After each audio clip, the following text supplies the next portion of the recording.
Hello, I'm Helene Panzarino, and I'm welcoming you to another episode of Vacuum Lab's Banking on Air.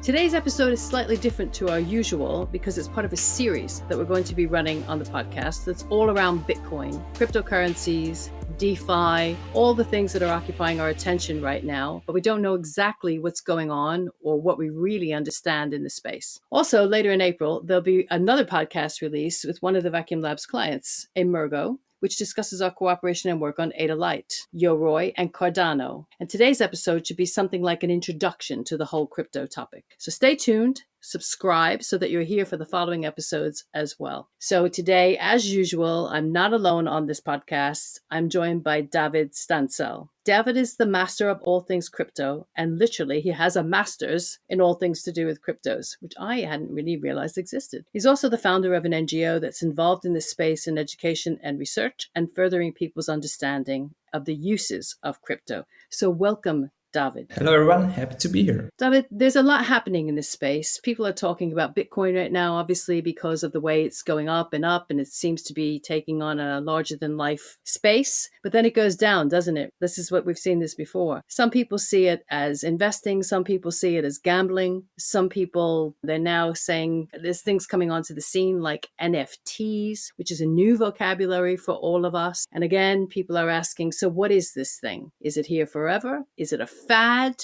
What's the hype? Because in fintech, we know there's a lot of hype around things in fintech. So I really want to know if we're in that same space with crypto and things like NFTs. And maybe we can start with some definition of basic terms that we're going to be mentioning over the series of the podcasts. So let's start with blockchain. What is blockchain? So blockchain is a specific data structure that involves blocks of data connected to each other through hashes, so mathematically linked. And this mechanism ensures that if we insert some data into the blockchain, it's very hard to change those blocks of data back to where they were before. So in essence, it can't be tampered with or changed. But what's even more important about blockchain is that in this particular data structure, it's not on a single computer or a single server, but it's stored throughout the network on thousands of computers all over the world. So again, let's talk about cryptocurrencies. So cryptocurrencies, or in short, crypto, are digital currencies that use a strong cryptography that ensures security and the integrity of the data. And that also leads us on to proof of work. Again, something that we all think we might know what that is, but it seems to be a particular consensus mechanism that's used in many blockchains, especially in the Bitcoin blockchain, which was the first instance of the blockchain technology and proof of work. And this proof of work gets a reputation, is famous because it's known for consuming a lot of electricity to make it run. This is also a feature that guarantees that security and integrity of data because it makes it very costly to attack the network.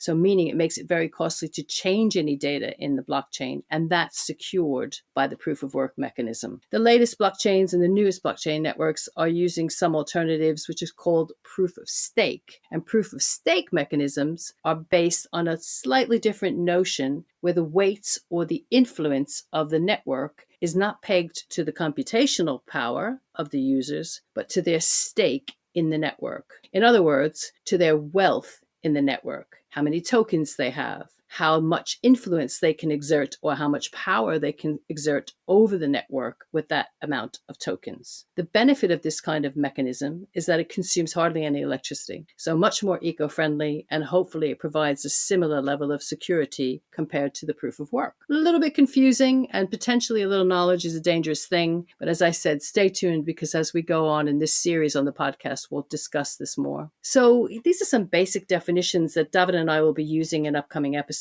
And David, before we leave this episode, I'm sure that some of our listeners would be keen to know how you got into this space. So maybe tell us a little bit about your journey. Sounds good. Okay, so I started to research cryptocurrency around 2012. I was a student of economics, so I was very much interested in the nature of money. And then these things occurred and I heard about Bitcoin, and I, of course, didn't pay that much attention to it because there were lots of different digital currencies also before Bitcoin and quite many of them didn't catch up really. And but then I heard about Bitcoin a couple of more times, and so I started to a little bit dig deeper into it and try to understand like how it works, how is it really different compared to previous digital currencies, and it really caught my attention. So basically, since 2013, I've been studying Bitcoin and of course many other cryptocurrencies that occurred and emerged after Bitcoin, and because they really represent the relevant alternative financial system to today, or like to the legacy financial system. And it's been a hell of a road, and it's been super interesting to follow like what everything is happening in the space. As you said, it's so much happening and it's so fast, it evolves super rapidly, and it's really hard to keep up with everything. It's funny, it's interesting. There are a couple of things you said, and one is clearly people are not wanting to touch cash at the moment, and that's put our highlight on all things digital in terms of money and finance. Secondly, we're acutely aware of the unbanked and the underbanked around the world, and of also technology, mobile technology, as an enabler for sharing payments, for example. So I think that's put it into our minds. But you mentioned something that I wasn't aware of. You said there were currencies before Bitcoin. You mentioned the history of money. We went from grain and shells to coins and other metals, and then paper, and then credit cards. So that journey I'm familiar with as a store of money. But what were the other currencies before Bitcoin? Yeah, so it all started basically in the early 90s. So there were the first digital currencies occurred around that time. And the first one was cash, which was also like a hot startup that was founded in Netherlands in 1990. And it was alive for a couple of years. Eventually it went bankrupt because of, at some point it was almost acquired by Microsoft, but it didn't happen. And yeah, it went bankrupt. And to many people in that early digital currency community, mostly mathematicians, scientists, software developers, cryptographers, it was clear that should we have a successful really digital currency that is native to the internet, it needs to be decentralized. We cannot have a central entity, whether it's a company or a foundation or NGO or whatever. We cannot have this single point of failure. And it needs to be really decentralized. It needs to be resilient to all kinds of attacks, whether it's regulatory attacks or cyber attacks as well. And so there were a couple of attempts after DigiCash that were trying to design really decentralized digital cash, but of course, there were lots of technical issues with that, and it wasn't so easy to solve. But then after basically 2 decades, Bitcoin emerged and was able to solve these things and basically invent like a truly decentralized, censorship-resistant digital cash. I did not know that. We're all learning something new here. Wow. And in this sense of decentralized, so I think of fiat currency and I think of central banks, for example. And for me, this flies in the face of what I know about cryptocurrencies and the democracy of cryptocurrencies. But you'll be able to explain it much better. So if we had a definition of what is cryptocurrency, is decentralization part of that? That's a good question, because decentralization is always on a scale. And that's also inside the crypto community. There's a lot of fights going on between the different communities who attack each other that your coin is not decentralized enough and mine is more. So it's really hard to really measure it. Like, of course, we have some way to quantify. Okay, we can say that this particular network consists of tens of thousands of servers, what we call nodes. If we talk about Bitcoin, it's a couple of, some numbers show 10,000 Bitcoin nodes, some numbers show 100,000. Bitcoin nodes. So we know probably that Bitcoin network is probably the most resistant and like the most robust network that is out there at this point. But there are some that are catching up, like Ethereum. But because, for example, these different cryptocurrency networks, they utilize slightly different, or maybe sometimes not so slightly, but really different consensus algorithms. It's really hard to compare proof of work network and proof of stake network because the architectural trade-offs and design trade-offs are very different. In that, what you just said as well, you mentioned nodes and consensus and proof of work and proof of stake. So if we can roll it way back, I was making notes thinking, okay, I've heard about nodes when I'm talking about the blockchain, and that I'm trying to work out, you'll be able to simplify it for me, I'm sure, how they all fit together. So if I were pressed to tell my mom what a cryptocurrency was, how would I describe that to her? And then how would you break down the component parts? Some you just mentioned. Yeah.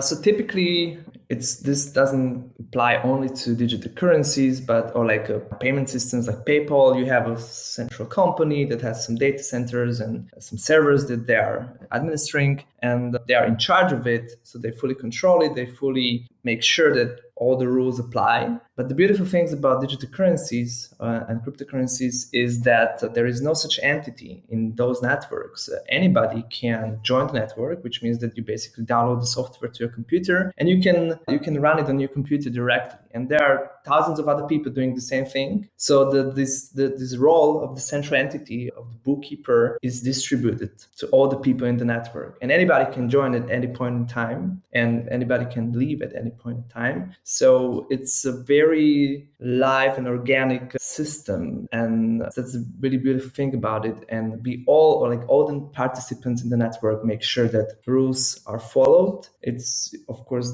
mostly done through some code and mathematics, so it's hard to break. And we don't need to trust to some entity that they do what they declare they are doing, because most of these networks are open source. So anybody can just review the code and really make sure that, okay, this software and this network is really doing what they declare because it's in this source code. Wow. So in the open network, if I understand correctly, that's where the real democratization occurs and anyone can get involved. But I imagine, like in most of life, when you open something up like this, there are some rogue players. There are some people that don't play by the rules that could cause a problem. And maybe that's something to do with the miners. But then at the same time, I'm also asking myself, is there an open and a closed, or an open and a permissioned version of this? Because a central bank, for example, that we read about China for issuing digital currencies, I can't imagine that there would be billions of people being allowed to get involved in a central bank's digital currency. So are there different versions? Yeah, definitely. There are different versions of these systems. There are, as you mentioned, really some that are really rather closed, and they are not open to the public or to other participants. And those are typically very similar to the legacy financial paradigms. And so that's why also crypto community, but also myself, we're not talking about those because they're the old thing. But what's really cool about all these cryptocurrencies is that most of them are really open, and they are ready to fully embrace basically the wilderness of the internet. And these networks are, at least we hope, able to cope with all these rock players there. And of course, there are lots of money involved and lots of value at stake. So of course, there are lots of attackers trying to attack these networks and exploit some of the bugs that might be in the code. But we have had plenty of attacks in the cryptocurrency space. It's notorious for this. But still, it seems like all these networks are able to defend themselves and are resistant to these attacks. At least so far, we haven't had any instance in the history when probably some like a nation actor would attack the network. So we will see if something like that is going to happen in the future. But it seems at this point, at least for example, Bitcoin network seems to be really robust enough to cope basically with all kinds of attacks. Interesting. You mentioned a couple of things in there in terms of the fiat and the centralized system being old school. And one thing I don't understand in terms of the value. So we watch Bitcoin value go up to $60,000, then down to $1,000. It's easy for me to understand, for example, the US dollar pegged to a currency or gold pegged to a currency as a store of value in fiat money. I'm not sure that I understand how the value is set in a Bitcoin. And then the other half of my question is, we've seen quantitative easing, for example, going on now for years, where central banks are pumping more money into the system, and they can keep pumping money. But if I understand correctly, there's a finite number of Bitcoins floating around, and there are certain people that can determine that. So one is how you determine the value, and the other is how we get the number of Bitcoins out there. Yeah. So as with everything, the value is always determined by the balance between demand and supply and the trust of investors. Because even with lots of fiat currencies, we could see it in the past. There are lots of examples in the history where, even if you issue $1 or whatever. That's just nominal value. But what really matters is the real values, like how many goods and services you can purchase for this unit of account. And we also know we know this about dollar as well, that in the last 100 years, the purchasing power of dollar has been decreasing dramatically, 96%, something like that. We will see, and probably everyone is curious now, like what's going to happen with dollar in the next months and years, since as we know, every fifth dollar in circulation was printed last year. So that's quite a scary number for many. And that's why we've seen lots of not only small, but also institutional investors really deciding that they want to keep some of the cash reserves they have in Bitcoin and not in dollar. And how do we determine how many of those come into the market? There's a finite number, aren't there? There is a finite number. This has been set by the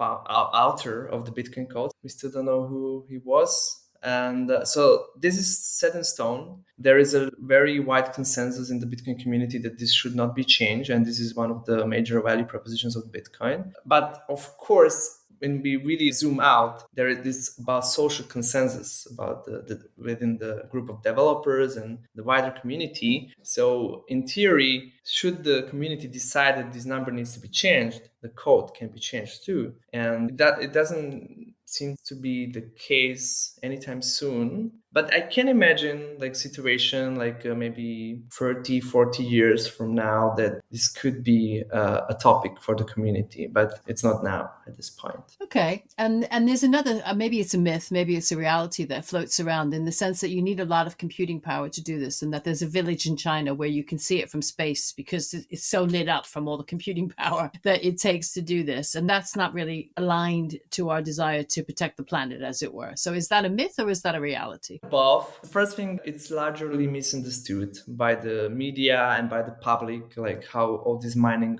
actually works in Bitcoin. But you're right that if we look at the numbers, that the computational power in the Bitcoin network is really huge, and all what you said is true. But at the same time, this is not something that is embedded directly into Bitcoin system, because when Bitcoin launched, what was it like now, 11 years ago, 12 years ago, it was operating on a single computer basically. And it was fine, of course. And for the first few years, it was operated on like from multiple computers, but the hash power, the computational power of the network was super low. And it can operate in that way. But the more computational power is in the network, the more secure is the network, the more trust investors place in the network.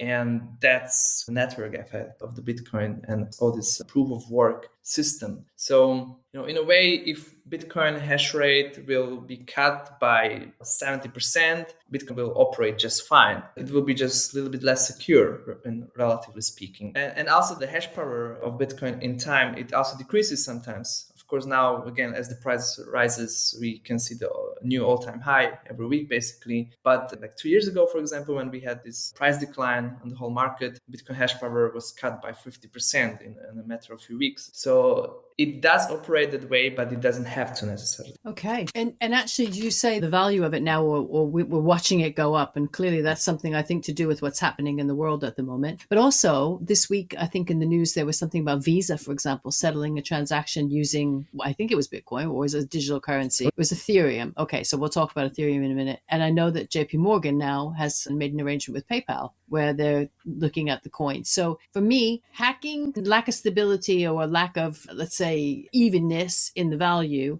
Visa and JP Morgan don't all go together in my mind, she says. So maybe this is also a moment to talk about Ethereum and how it's different from Bitcoin. Yeah, definitely. So the crucial difference between the two is why Bitcoin was designed for really moving and storing the value on the internet and making some, let's say, simple financial transactions. Ethereum was designed, on the other hand, as a truly global computer where you can basically program and upload any kind of applications, and you can do much more sophisticated transactions. So let's deal with Ethereum. So it's so-called Turing complete. So basically anything can be programmed there, and that's why we've seen like a wide spectrum, thousands of applications that has been deployed on Ethereum and that have been growing in the past years. But when it comes to what you mentioned, we have also a bunch of stable coins that have been issued on top of Ethereum. Tether is probably the most famous one, then USDC, and there are really like a bunch of others. And what we could see the news this week was that Visa is planning to settle transaction in USDC, which is one of those stable coins on Ethereum, which is very interesting, of course, and it just demonstrates how this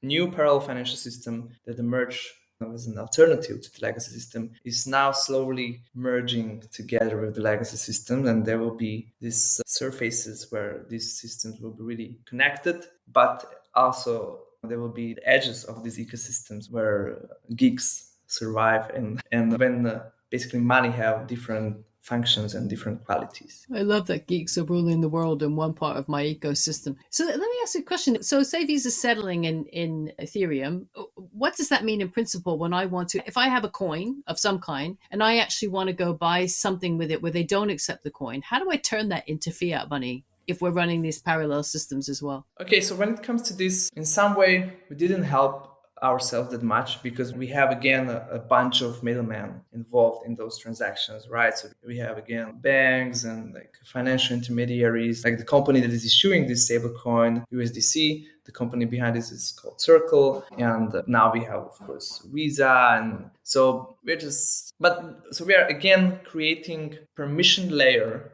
of financial stack on top of permissionless infrastructure, which is very cool because before we had only permissioned infrastructure. And to me, it's natural that we see this emerging on top of this stack. And it's beautiful that people will be free to choose which stack they want to use, which one is more useful for them, which one is worth the hassle, and this permissionless part, they don't have to do KYC and these kinds of stuff, but it's a little bit less comfy to operate and to work with. While on these additional layers through Visa and USDC, they will be able to spend their crypto basically in the stores in a fully KYC then compliant way. That's an interesting and vital point in terms of financial services, because the KYC, I think, flies in the face of, as you say, the decentralized and not lack of permissioned area, because you're doing it to not be caught up in this whole system of having to be, it's anonymous, isn't it? We say it's pseudo-anonymous. Pseudo-anonymous? Yeah.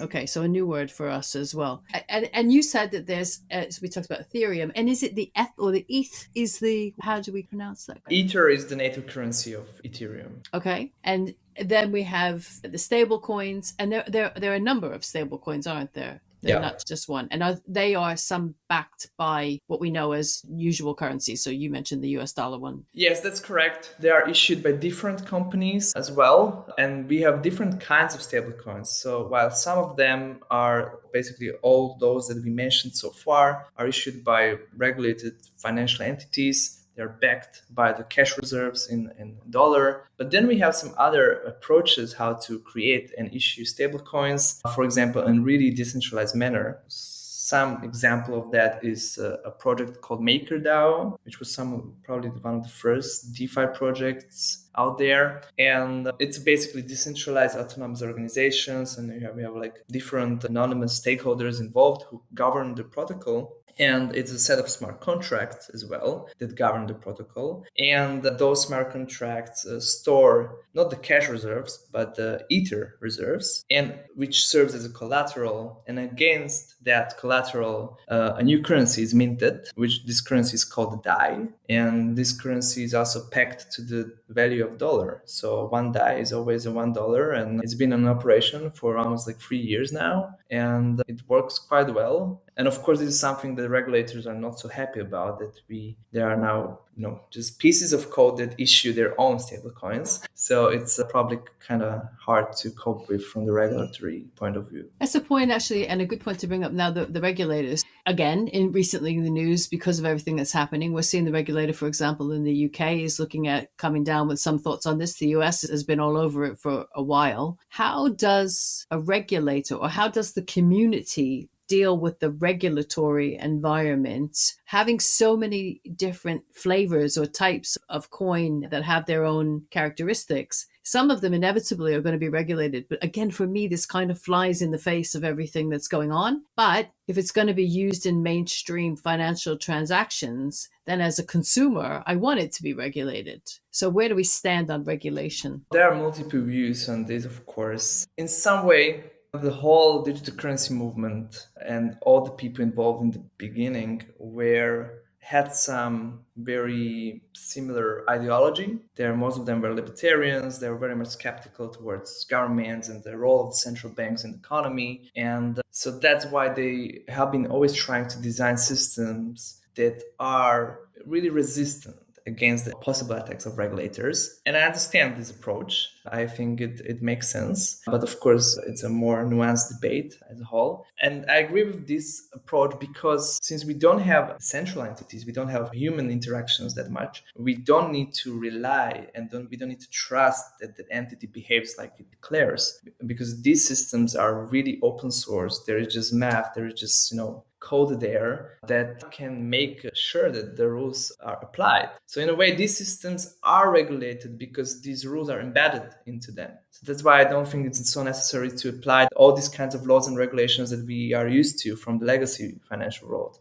because these systems are super transparent and the rules are embedded into the code and there's basically no way around them. I understand. And also because, as you say, in financial services, when something is voluntary, often it doesn't work in traditional financial services because you're leaving it up to a large organ to play by the rules. But your thesis and your explanation on the fact that this was started by people that were pushing back against that kind of regulatory regime and control. And as you said, liberal but democratized will play the game together because that's really what matters to them. As something else that, apart from regulation, that's been in the news and payments, as I said, by Visa, is something called an NFT. And we've been talking about it in relation to the art world. But what is an NFT? Yeah, it's really a buzzword at this point. Yeah, so NFT stands for non-fungible tokens, which just means that if we have, for example, Ether, if you have one Ether and another Ether, they are fungible. They have the same qualities. Whereas non-fungible tokens are unique, that each token is unique because it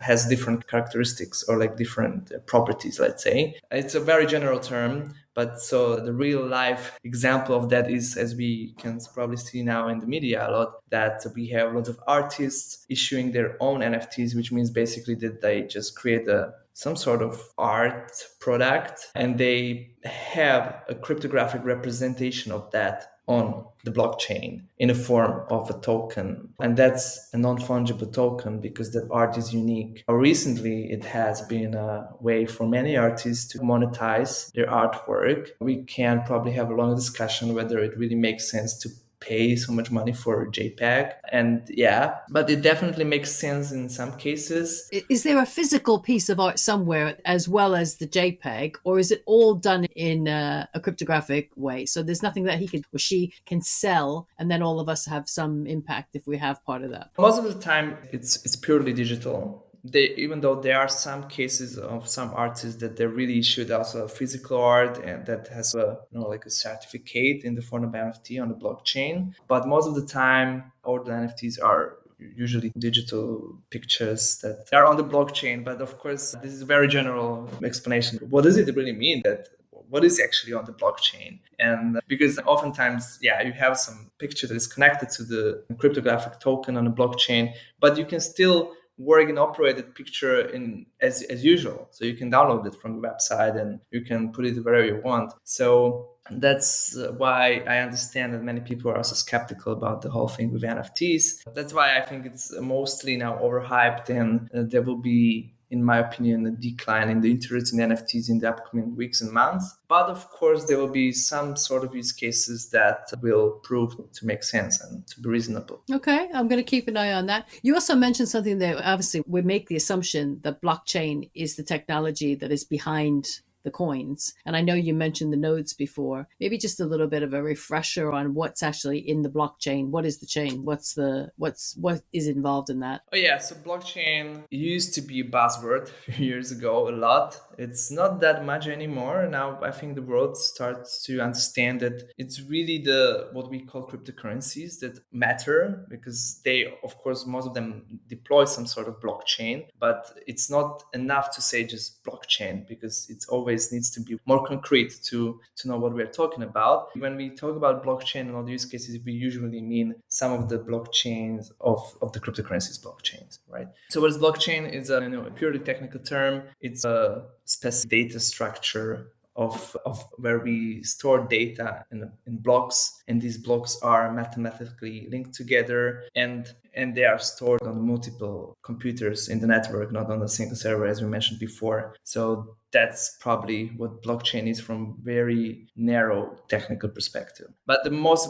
important property about blockchain, of course, is that because these blocks are mathematically linked together, they have a kind of a property that once we store some data into blockchain, it's very hard. I mean, in the marketing materials, you often read that it's impossible, but I would say it's very hard to change the data once it's... I understand that people talk about it being immutable and it's time stamped, and there are lots of things that prevent it. Although if you're in the chain, I always wondered, for example, if art was on the blockchain, how do I sell it unless one of the auction houses, for example, that I'm selling it with is in the blockchain? How do I get it to sell a physical piece of art was always or diamonds that were on the blockchain. Yeah, so currently we have a lot of marketplaces that popped up in the last few months. So people can trade their NFTs on those marketplaces. There are multiple of them, and and they have been experienced really like huge volumes recently. So yeah, it's been really fun to watch. Some of the first NFTs and the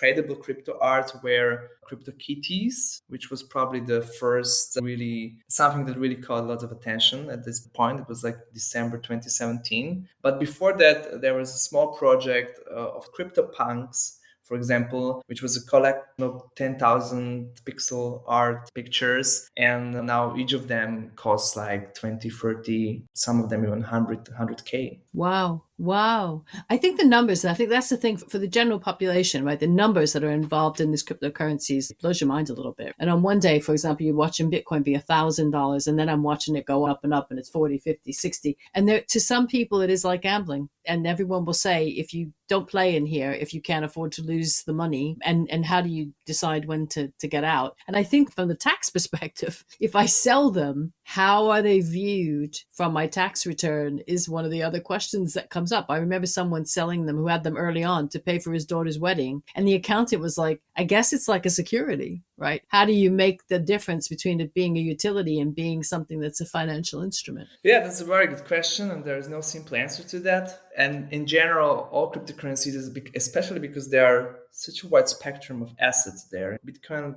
even with its rather simple functionality, it's really hard to put it and to label it properly. Now, even in the US, we had the multiple legal opinions on that by the IRS, by the Security Commission, because some claim it's a property, some claim it's a security. We have some of the courts saying that it's money, some other courts saying it's not money, and it behaves like all of these things. Of course, it's a very much hybrid asset, and it's very hard to classify it with our old paradigm, thinking. And when we just move further and we explore all this wide spectrum of different assets that live in the cryptocurrency space and behave very much differently from Bitcoin, it's really hard to say like how we classify it. Yeah, it's a very difficult question, and I think this is exactly what most of the regulators have been struggling with, because we need to really start to think differently about these things. It's very interesting what you say, and that's a good point, and that's a good way for us to set us up for the next session, because I think you're right. I think we're trying to put old labels and old thinking onto something that's completely new, and we almost have to just say, forget what you knew, start with a blank sheet of paper when it comes to looking at how we interact with it, and then let the consensus actually try to define the way it goes forward.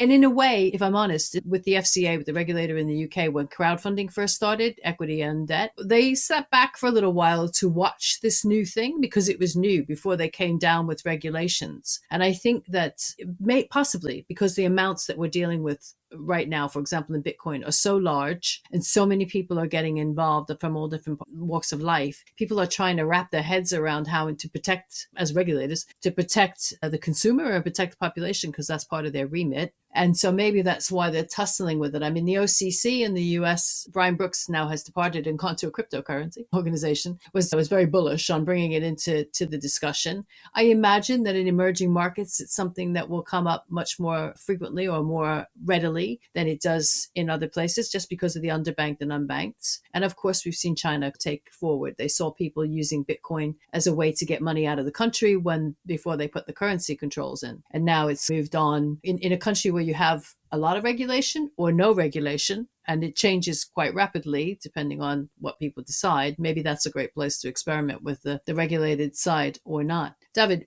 we could talk about this for hours, and I know we are going to have a few other sessions because we haven't had a chance, obviously, to talk about DeFi. We haven't had a chance to talk about smart contracts, and both of those deserve a session on their own. But we have had a chance to start unpacking what are cryptocurrencies, what's the technology within them, where do they come from, what are the different types, how they're used in regular daily life or not. Thank you for enlightening me on the Visa side of life, because I think, if anything, the last year or year and a bit has made people aware that this is something. We've all gone very digital, and I've seen even community banks in the US are looking at digital. Everyone's looking at digital. I think Alaska, there was a bank that actually came to light in the news recently in Anchorage about settling or using or issuing Bitcoin. So it's definitely, I feel like, even though, as you say, the geeks have been doing this since 2009 or before, now we learned that the Dutch were in there before, it's becoming much more mainstream as a result of what's happened in the last year. And I think as an organization, we can help with educating our listeners and our subscribers as to what's going on. So also, obviously, at Vacuum Labs, we do some work in this space, of course, as part of our solution providing. So we're all getting stuck into it. It remains for me to thank David for being with us and to tell everyone, as I said, we will have more sessions here. We'll go on to DeFi. We'll go on to smart contracts as well. So subscribe and stay tuned. David Stancel, thank you very much for enlightening me as well. Thanks for having me. It was a pleasure.